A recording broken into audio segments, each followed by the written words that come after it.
Donc on a vu dans les épisodes précédents, pour engager la discussion sur les statistiques, ce qui était un phénomène aléatoire. On a vu que quand on lançait un dé, on pouvait faire des 1, des 2, des 3, des 4, des 5 et des 6, et que globalement, la distribution des valeurs qu'on obtenait ressemblait à ça, c'est-à-dire équiprobabilité, toutes les valeurs que peut produire un dé ont la même chance de sortir. On a vu aussi que quand on avait une série de données, une série d'observations, la simple moyenne, 3,5, n'était pas un paramètre suffisant pour décrire un phénomène aléatoire. Pour décrire un phénomène aléatoire, il faut aussi avoir une idée de ce qu'est la dispersion. Et la dispersion, mathématiquement, ça se calcule avec un objet qui s'appelle l'écart-type. Alors, nul besoin d'écrire la formule de l'écart-type.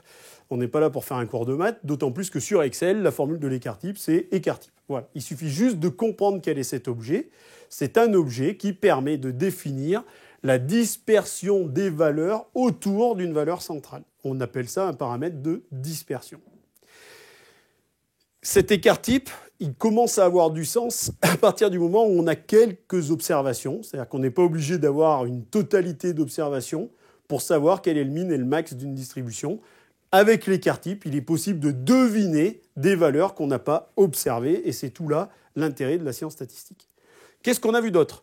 On a vu que quand on mélangeait 3 lois uniformes, on n'avait plus du tout des valeurs qui variaient entre 1 et 6, mais entre 3 et 18, certes, mais surtout, on a vu que la distribution était très différente de celle qu'on avait obtenue précédemment.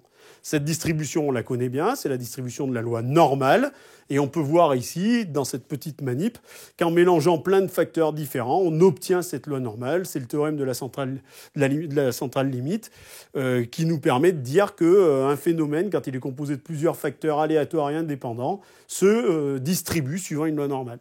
À partir du moment où on connaît la moyenne de cette loi normale et l'écart-type de cette loi normale, on va être capable de définir notamment la probabilité, quand on lance 3D, d'observer une valeur compris dans l'intervalle plus ou moins un écart-type. Dans le cas d'une loi normale, dans plus ou moins un écart-type, on le sait tous, on a environ 68% des valeurs de la distribution. Dans l'intervalle plus ou moins